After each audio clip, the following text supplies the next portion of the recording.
शुरू करें। आदरणीय साथियों, आप सभी को मेरा सादर नमस्कार।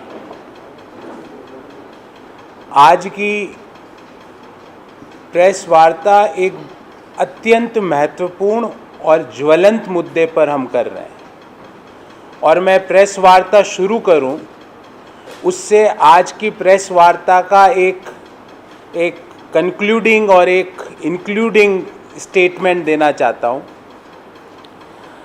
आंखें बंद करके आंखें दिखाने की कला बन गई है देश के लिए बला। ना कोई चीनी लोन ऐप था, ना कोई है कि स्ट्रेटेजी ने देश के सिटीजन्स का डाटा एक प्लेट में सजाकर चीन को दे दिया। Made in China loan frauds takes 52 young lives, and this is the declared number.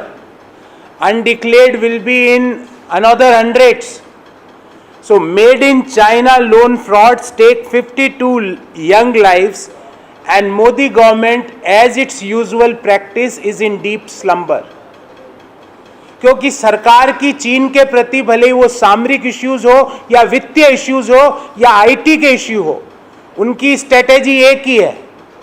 Military issues में ना कोई घुसा था, ना कोई घुसा हुआ है। चीनी लोन ऐप के इश्यू में ना कोई चीनी ऐप था, ना कोई है, पर हमारे देश के 52 लोगों ने उसके कारण खुदकुशी कर ली है। और कितना पैसा गया, कैसे गया, उसका विस्तार से विवरण आपके सामने रखूंगा। आंखें बंद करके आंखें दिखाने की कला जो प्रधानमंत्री जी ने हासिल की है, वो देश के लिए बन गई है बला। क्योंकि बातें हुई गुलाबी आंखें, नीली आंखें, काली आंखें, पीली आंखें, लाल आंखें, पर यहां तो आंखें खुली नहीं रही। साथियों, कोई भी ऐसा क्षेत्र नहीं है जहां पर मोदी सरकार ने पिछले 8 सालों में कोई ठोस काम किया है। और आज मैं जो लेटेस्ट आंकड़ा आपके सामने लेके आया हूं कि पिछले 2 साल में चीनी लोन ऐप्स ने, जो कि लगभग 1100 डिजिटल लोन ऐप्स है आज की तारीख में हिंदुस्तान में, 1100, उनमें से, ये मैं नहीं कह रहा, रिजर्व बैंक कह रहा है कि उनमें से 600 इलीगल है। 1100 लोन ऐप है। वो कैसे काम करते हैं, उनकी मोडस ऑपरेंडी क्या है, मैं आपको बताऊंगा। और कैसे वो लोगों को अपने अंदर जकड़ते हैं और क्यों जकड़ते हैं, वो उसकी मोडस ऑपरेंडी बताऊंगा। पर 1100 लोन ऐप के में से रिजर्व बैंक कहता है कि 600 लोन ऐप जो देश में चल रहे हैं वो इलीगल है। और 2017 से 2020 के बीच इन लोन ऐप से डिजिटल ट्रांजैक्शंस में 12 गुना की वृद्धि हुई है, 12 टाइम्स। मतलब अगर परसेंटेज में देखें तो increase of 1200% of digital transactions via this loan app. और 1100 लोन ऐप में से 600 इलीगल चल रहे हैं। ये मैं नहीं, रिजर्व बैंक कह रहा है। और उनके कारण देश के 52 लोगों ने, ये तो घोषित आंकड़ा है, अब तक खुदकुशी कर ली है। जो ट्रेंड आया है उसके अनुसार कोविड के बाद मध्यम आय वर्गीय परिवार और निम्न आय वर्गीय परिवारों को भयंकर चोट लगी, क्योंकि उनकी नौकरी गई। और नौकरी के जाने के साथ साथ आपने महंगाई का उनके ऊपर और डबल झटका दिया, तो उनके पास रोजमर्रा के खर्चों के लिए पैसा नहीं बचा। तो वो परिवार, मध्यम आय वर्गीय परिवार, निम्न आय वर्गीय परिवार, इन चीनी लोन ऐप के शिकंजे में जकड़ चुके हैं। जो कि 600 लोन ऐप इलीगल भारत में चल रहे हैं। ये इनकी मोडस ऑपरेंडी क्या है, सबसे पहले समझिए। ये फोन है, फोन में आप प्ले स्टोर पे जाकर इन लोन ऐप को इंस्टॉल कर सकते हो।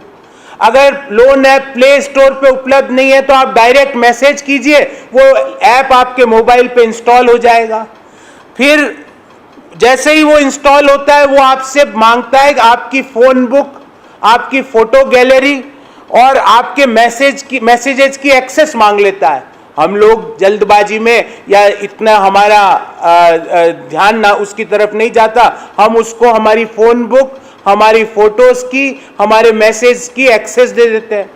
उसके बाद वो बोलता है यूजर को कि आप अपना आधार और पैन कार्ड दीजिए, तो हम हमारा पैन कार्ड अपलोड कर देते हैं उस ऐप के ऊपर।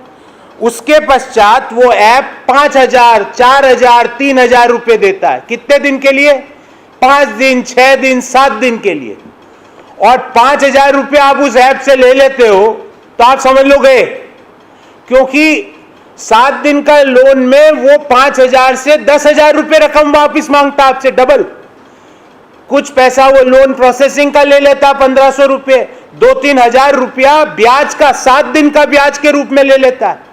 आप चलो मान लो उसका भुगतान भी कर देते हो तो वो लोन अपने आप भुगतान के बाद 2-3 हजार आपके बिना मांगे आपके खाते में ट्रांसफर कर देता है, ताकि आप उस चंगुल से बाहर नहीं निकल सको। मध्यम आय वर्गीय परिवार उस चंगुल से बाहर नहीं निकल सके। बिना मांगे 2-3 हजार ट्रांसफर हो जाते हैं। अगर ट्रांसफर नहीं हुए तो आपने जो वापिस चुकाया है पैसा वो उसको क्रेडिट नहीं मानता और आपसे पैसा मांगता है इंटरेस्ट के रूप में, लेट फीस के रूप में। ये सब होने के बाद अगर जो बोरोवर है, जिसकी नौकरी गई है, जो महंगाई से त्रस्त है, वो अगर पैसा नहीं चुका पाता है तो आपकी मोर फोटोज वो आपको भेजना चालू करता है। अगर आप उसमें भी कुछ नहीं बोलते हो तो आपके पास चीन से फोन आते हैं व्हाट्सएप पे कि अगर आप पैसा नहीं चुकाओगे तो आपकी नग्न तस्वीरें आपके सारे जो फोन बुक में नंबर्स हैं सबको हम भेज देंगे। आपकी कुछ ऐसी तस्वीरें जो हमने आपके फोन बुक से लिए वो आपके सारे मित्रों को दे देंगे। नतीजतन क्या होता है?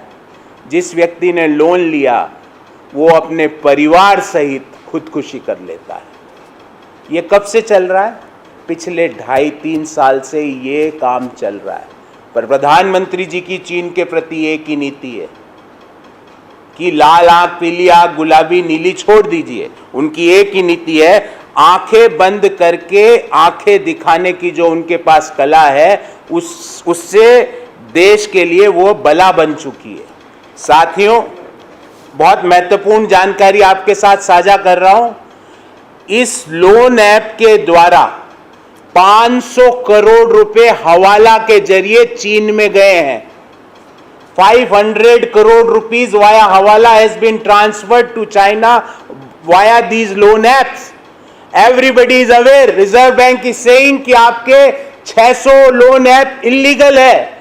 लोग परिवार सहित खुदकुशियां कर रहे हैं। 52 लोग अब तक खुदकुशी कर चुके हैं। तो पहले महंगाई दो, फिर बेरोजगारी दो, और उस बेरोजगारी और महंगाई की समस्या से निपटने के लिए बोलो जाओ चीनी ऐप से पैसा ले लो। और वो चीनी ऐप हिंदुस्तान के नागरिकों का सारा डेटा अपने पास ले रहा है।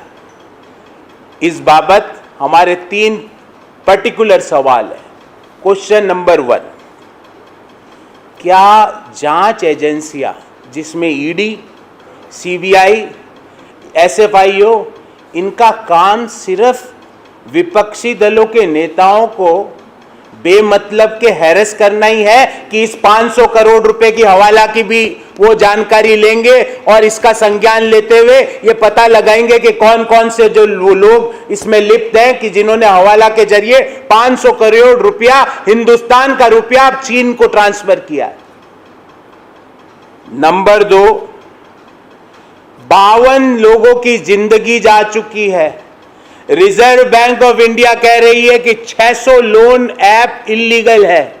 भारत सरकार किसका इंतजार कर रही है? मैं आईटी मिनिस्टर का दोष नहीं दूंगा क्योंकि उनके पास ना तो कोई राइट है ना ड्यूटी है, वो सिर्फ नाम के हैं। पर प्रधानमंत्री जी आप क्यों नहीं बोलते?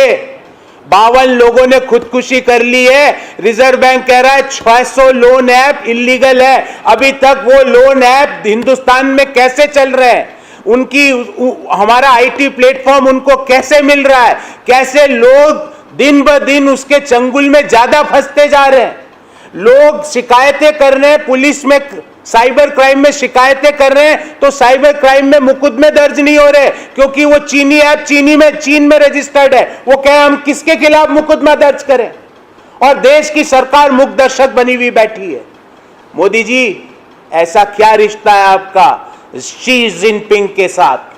ऐसा क्या रिश्ता है चीन के लोगों के साथ कि ना तो वो आप हमारे देश की भूमि में वो रेडार बना रहे हैं, परमानेंट स्ट्रक्चर्स बना रहे हैं, हेलीपैड बना रहे हैं, ना तो आप उधर कुछ देखते हो, ना हमारे देश का पैसा वो लेके 500 करोड़ रुपए हवाला के थ्रू भेज दिए इन लोन ऐप्स के माध्यम से, आप अभी तक वहां देख ही नहीं रहे। देश के हर व्यक्ति को पता है, रिजर्व बैंक कह रही 600 लोन ऐप है, इलीगल है, तो वो ऑपरेट देश में कैसे कर रहे हैं?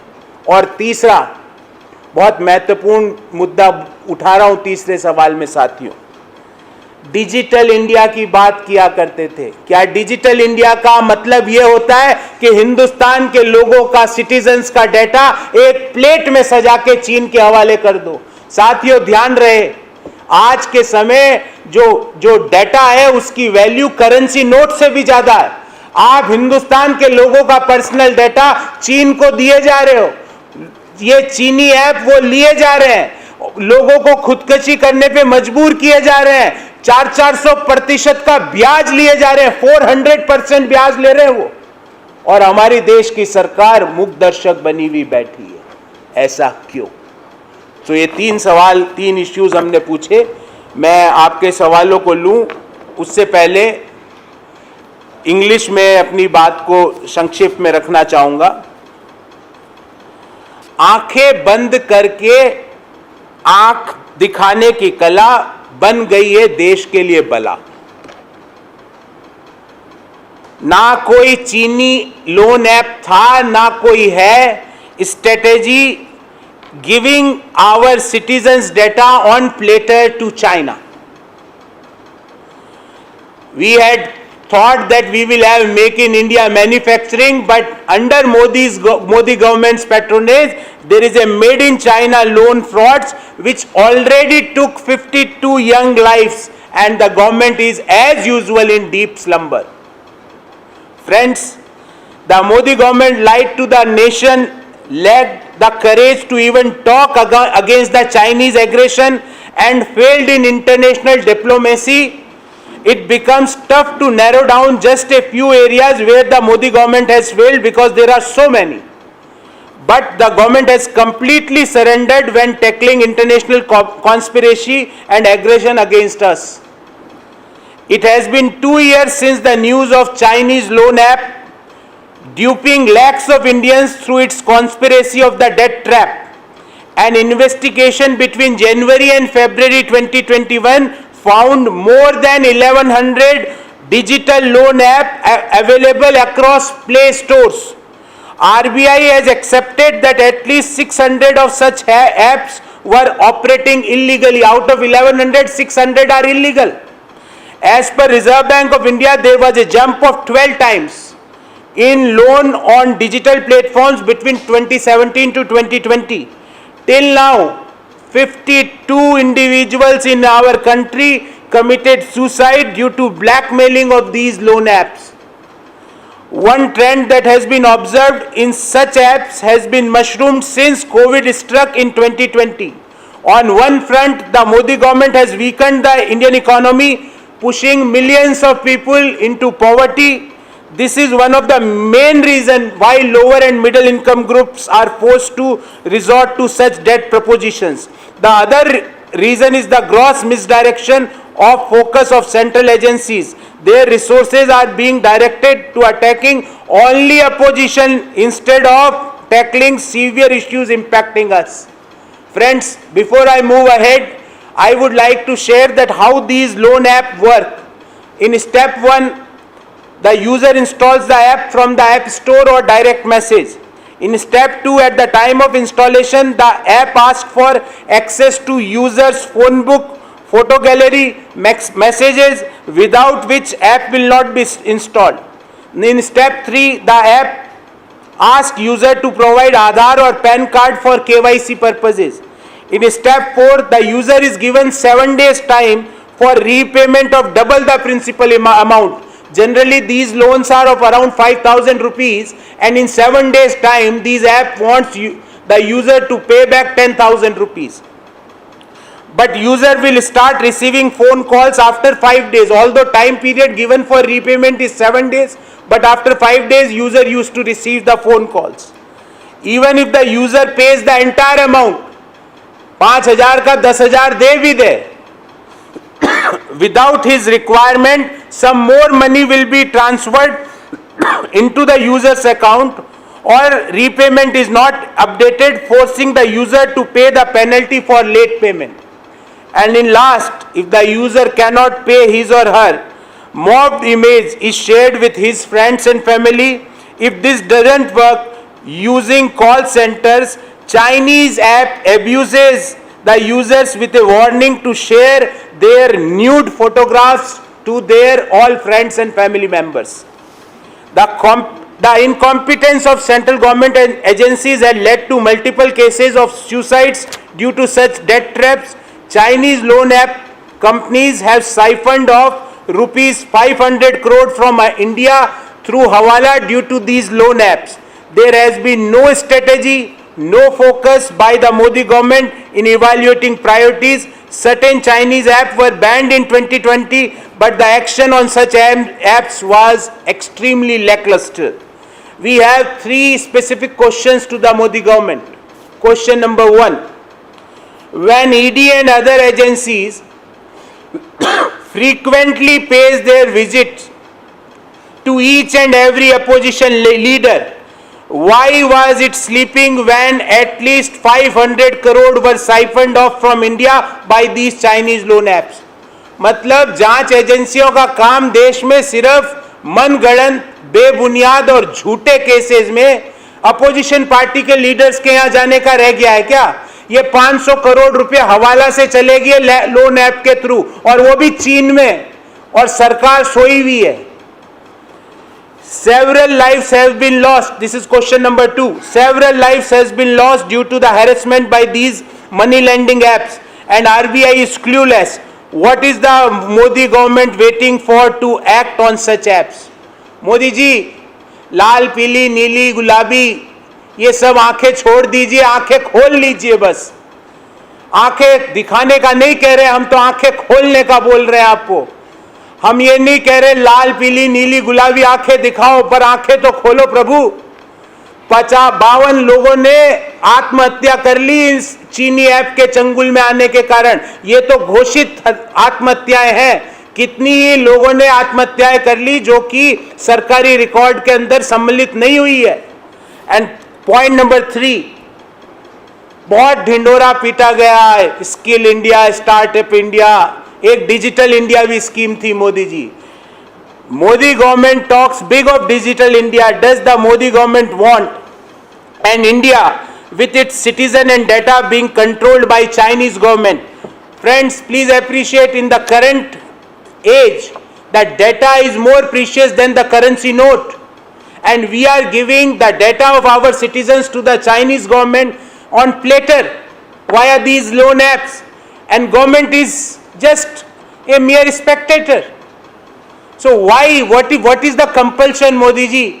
चाइना का नाम आते ही आपका एक ही स्लोगन क्यों दिमाग में आता है? ना कोई घुसा है, ना कोई घुसा हुआ है, ना कोई चीनी लोन ऐप था, ना कोई है. अगर नहीं था तो वो 500 करोड़ हवाला में कहां गए चीन में? अगर नहीं था तो इन 52 लोगों ने अपनी जान क्यों गंवाई? अगर नहीं था तो देश में 600 इलीगल लोन ऐप्स क्यों चल रहे हैं? अगर नहीं था तो हमारे देश का data, personal data of citizens, हम चीनी सरकार के हवाले इन लोन ऐप के जरिए क्यों कर रहे हैं? So these are our 3 questions which we had asked. Today there was one data also by NCRB, and as per that data, in year 2021 in comparison to year 2020, the number of suicides had been increased by 7.2%. मतलब 2021 में 2020 की तुलना में आत्महत्याएं 7.2% बढ़ी है. देश में 2021 में 1,64,000 लोगों ने आत्महत्या करी सरकारी आंकड़ों के अनुसार. इनमें से 2/3 लोग ऐसे थे जो 1 लाख से भी कम प्रतिवर्ष कमाते थे। सोच लीजिए वो क्या भयंकर ऋण के संकट में और इस ऋण के चंगुल में फंसे हुए हैं। आत्महत्याएं की वृद्धि हो रही 7.2%। एक जमाना था देश में जीडीपी की वृद्धि होती थी 7-8% की, आज वृद्धि हो रही आत्महत्याओं की 7.2%। और देश की सरकार बैठी हुई है। आईटी मिनिस्टर कौन है, उनको दोषी ठहराना भी गलत है, क्योंकि हम भी नहीं जानते और आप में से भी कई लोग नहीं जानते होंगे कौन है। वो बेचारे घूमते रहते हैं पर उनको पता ही नहीं कि उनके मंत्रालय में क्या हो रहा है। पर प्रधानमंत्री जी, ये शी जिनपिंग के साथ आपने झूले खाते खाते किन किन मुद्दों पर बात करी? हमें लगा आपने इसी मुद्दे पे बात करी कि आप हिंदुस्तान की भूमि पे बना लेना आपने परमानेंट हेलीपैड, हम कुछ नहीं कहेंगे। अब पता चल रहा आपने तो वित्तीय मुद्दों पर भी बात कर ली थी। अगर नहीं की होती तो ये चीनी ऐप हमारे देश के लोगों की जान ले रहे 5-5 हजार रुपए के लिए। 5 हजार रुपए लीजिए, 7 दिन में 10 हजार रुपए दीजिए। अगर दे भी दो तो भी कहेंगे और लो पैसा, और नहीं लो तो आपकी नग्न तस्वीरें पूरे फैमिली और फ्रेंड्स और फोन बुक में जितने भी कॉन्टैक्ट्स हैं वहां जाएंगे। और देश की सरकार और देश की एजेंसीज कह रही है हम केस किसके खिलाफ दर्ज करें, क्योंकि वो तो चीन में बैठे हैं। अगर चीन में बैठे हैं तो वो कैसे यहां से लोन दे रहे हैं? आपकी सरकार डिजिटल इंडिया के तहत देश के लोगों का डेटा एक प्लेट में सजा के चीन की सरकार को क्यों दे रही है? क्या झूले खाते हुए इसकी बात हुई थी? क्या साबरमती के तट पर झूले खाते हुए इसकी बात हुई थी, या चीन के बगीचों में वॉक करते हुए इसकी बात हुई थी? ये कब हुई थी? और हुई थी तो इस बात को खत्म कीजिए। हमारी मांग है ये सारे चाइनीज इलीगल ऐप को तुरंत प्रभाव से बंद कीजिए। हमारी मांग है कि जो जो लोग इनमें लिप्त थे उनको जेल की सलाखों के पीछे डालिए। और हमारी मांग है कि 500 करोड़ रुपए का हवाला हुआ इन ऐप के जरिए, कौन लोग थे और वो हवाला चीन को हुआ है। वही चीन, वही शत्रु देश चीन जो आए दिन हमारी भूमि पर, भारत माता की भूमि पर कभी परमानेंट बंकर बना लेता है, कभी हेलीपैड बना लेता है, कभी रेडार इंस्टॉल कर लेता है। उसकी हिम्मत बढ़ती जा रही है। वहां पर वो हमारी सेना को परेशान कर रहा है, यहां पे ये लोन ऐप हमारे देश के नागरिकों को परेशान कर रहे हैं। और हमारे प्रधानमंत्री जी की एक ही स्ट्रेटेजी है, ना कोई घुसा है, ना कोई घुसा हुआ है, ना कोई चीनी लोन ऐप था, ना कोई चीनी लोन ऐप है। प्रभु आंखें खोलिए, दर्शन दीजिए। ये गुलाबी, लाल, पीली, नीली आंखें नहीं मांग रहे हम आपकी। आंखें खोल के इन ऐप्स को बंद करिए। देश के लोग इनके चंगुल में फंसते जा रहे छोटे छोटी रकम के लिए। तो साथियों, I am open for questions. सबसे पहले हम इस विषय से संबंधित सवालों को लेंगे, उसके बाद अन्य सवालों।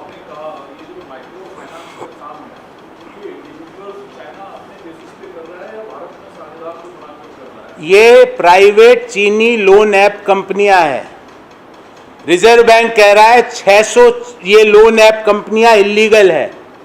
आप इनसे 5,000 रुपये का ऋण लीजिए, 7 दिन में आपको 5 के 10,000 रुपये चुकाने हैं। पर 5वें दिन ही आपके पास फोन आता है। फोन आता है चीनी नंबर से आपके व्हाट्सएप पर वहां पे बोली जाती है एक हिंदी भाषा, और उसको धमकाया जाता है बोरोवर को कि या तो आप 10,000 दे दो, और अगर आप दे भी दो तो वो आपको अपने चुंगल से नहीं जाने देंगे, आपके बिना पूछे 5,000 और ट्रांसफर कर देंगे। और अगर नहीं किए तो जो आपने पैसा उनको चुकाया उसकी क्रेडिट नहीं लेंगे और आपके ऊपर पेनल्टी लगा देंगे और लगाते रहेंगे। और अगर आपने कहा कि मैं कुछ करूंगा और पुलिस के पास जाऊंगा तो आपको धमकी दी जाती है कि आपकी नग्न तस्वीरें आपके जो फोन बुक के जितने भी आपकी कॉन्टैक्ट लिस्ट है सबको भेज देंगे। और ये धंधा पिछले 2 सालों से 2.5 सालों से चल रहा है और चरम पर चल रहा है। पूरे परिवार मध्य प्रदेश के इंदौर में पूरे परिवार ने खुदकुशी की है, बच्चों सहित।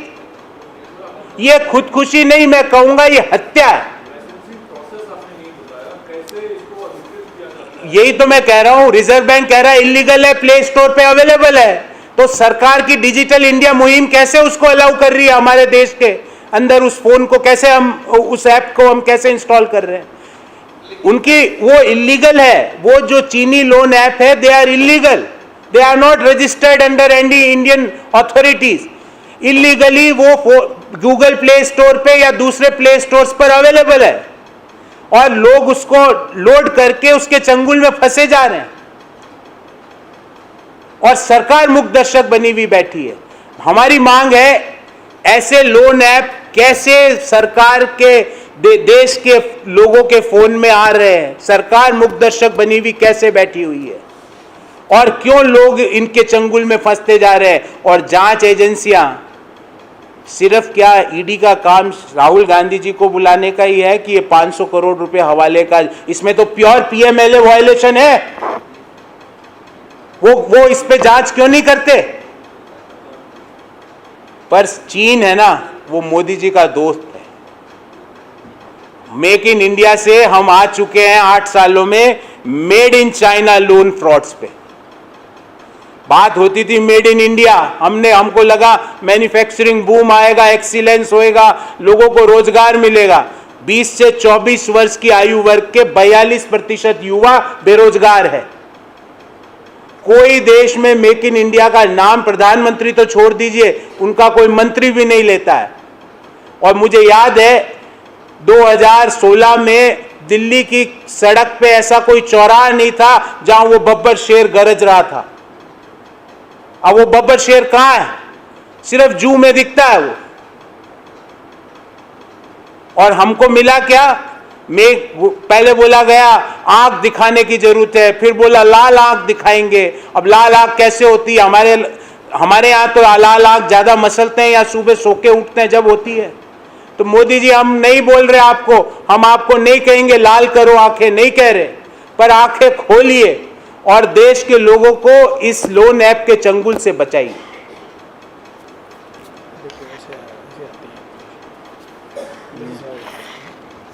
Anything else? Okay.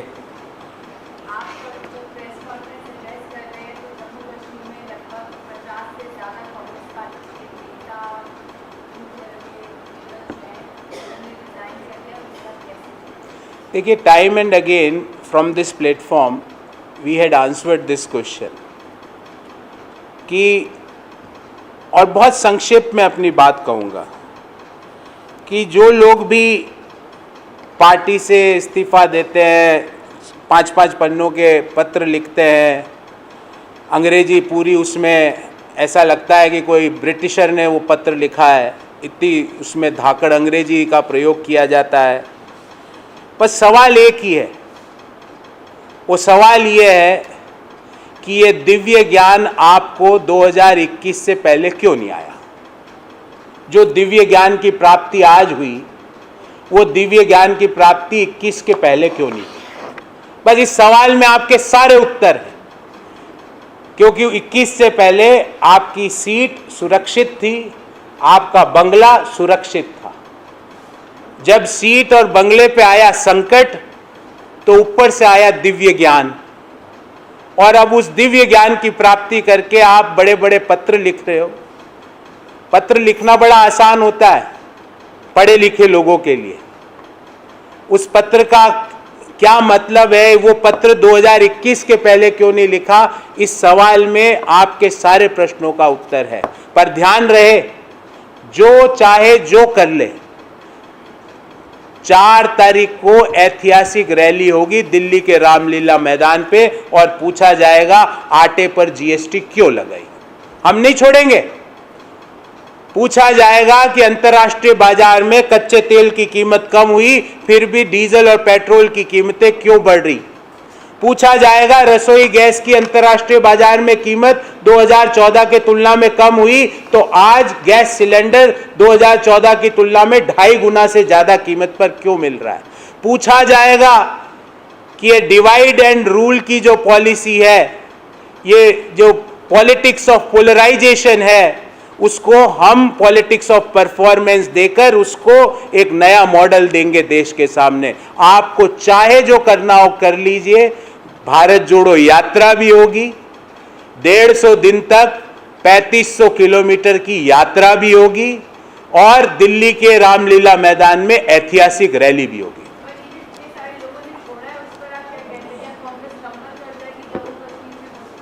ऐसा कुछ नहीं है, ऐसा कुछ नहीं है। हमारी पार्टी आज भी हम वहाँ बैठे हैं, जनता से जुड़े हुए मुद्दे उठा रहे हैं। एक जस्ट आपको एक एग्जाम्पल देता हूँ। कल भारत सरकार ने पवन हंस और सेंट्रल इलेक्ट्रॉनिक्स लिमिटेड को बेचने का निर्णय वापस ले लिया। किसने उठाया वो मुद्दा? कांग्रेस पार्टी ने उठाया।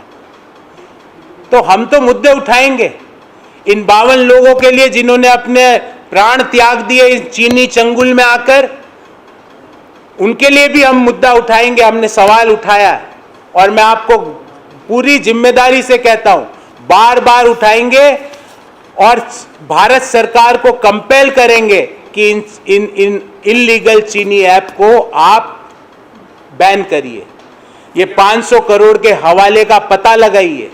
ये डिजिटल इंडिया स्कीम का मतलब मुझे नहीं लगता ये था कि हिंदुस्तान के लोगों का पर्सनल फोन बुक का डाटा चीन की सरकार को चीनी ऐप के जरिए पहुंचा दिया जाए। सवाल तो हम ये पूछते रहेंगे। जी,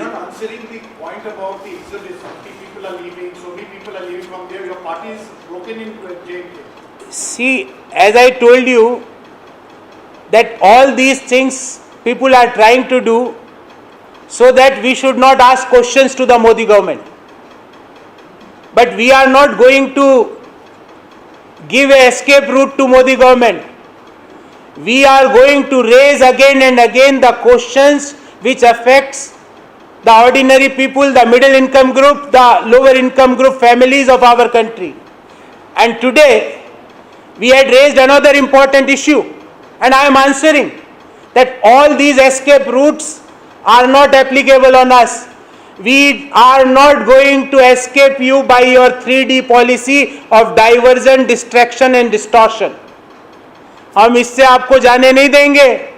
ये 3D पिक्चरों में आप जा सकते हो, पर इस 3D पॉलिसी से नहीं जा सकते।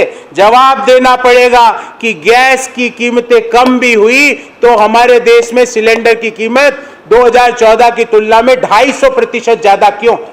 जवाब देना पड़ेगा और इन चीजों से हम नहीं घबराने वाले। जी,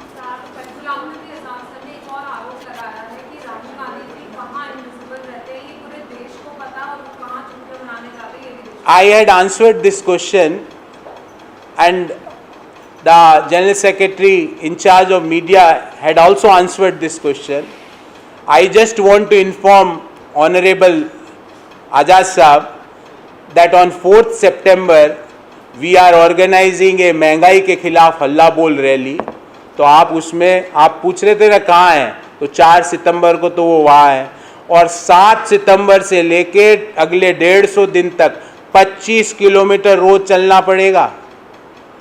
3500 किलोमीटर से ज़्यादा की डिस्टेंस कवर होगी। 150 दिन तक राहुल गांधी जी उस पद यात्रा में, भारत जोड़ो यात्रा में देश को जोड़ने का काम करेंगे, देश के मुद्दों को उठाने का काम करेंगे। मैंने अगले 5 महीने का उनका शेड्यूल आपके माध्यम से आदरणीय आजाद साहब को दे दिया।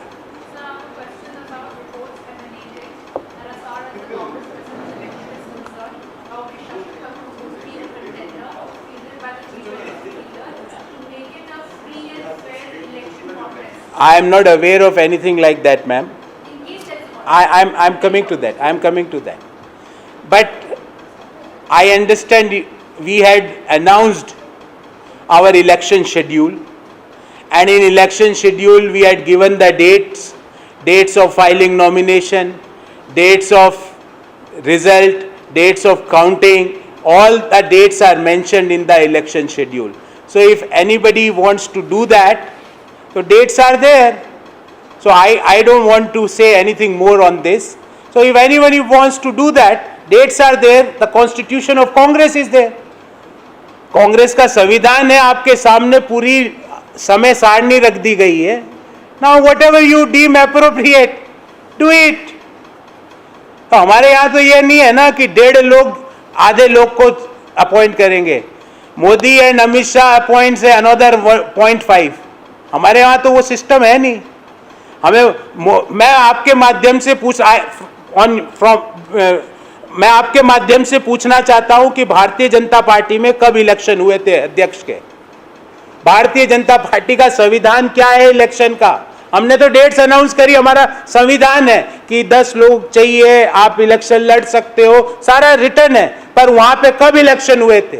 नड्डा जी ने कौन सा इलेक्शन लड़ा था? उनसे पहले देश के गृह मंत्री अमित शाह जी अध्यक्ष थे, उन्होंने कौन सा इलेक्शन लड़ा था? उससे पहले राजनाथ सिंह जी थे, उन्होंने कौन सा इलेक्शन लड़ा था? उससे पहले नितिन गडकरी थे, उन्होंने कौन सा इलेक्शन लड़ा था? उससे पहले लाल कृष्ण आडवाणी थे, उन्होंने कौन सा इलेक्शन लड़ा था? उससे पहले जनक कृष्णमूर्ति थे, उन्होंने कौन सा इलेक्शन लड़ा था? याद है उनको किसी को? तो हमने तो हमारा इलेक्शन अनाउंस किया है, शेड्यूल अनाउंस किया है। पर जो लोग ये सवाल पूछते हैं, हम उनसे पूछना चाहते हैं, भारतीय जनता पार्टी के लोगों से, कि आपके यहां तो 1.5 लोग आधे लोग को अपॉइंट करते हैं। 1.5 people appoints A 0.5 level president in BJP.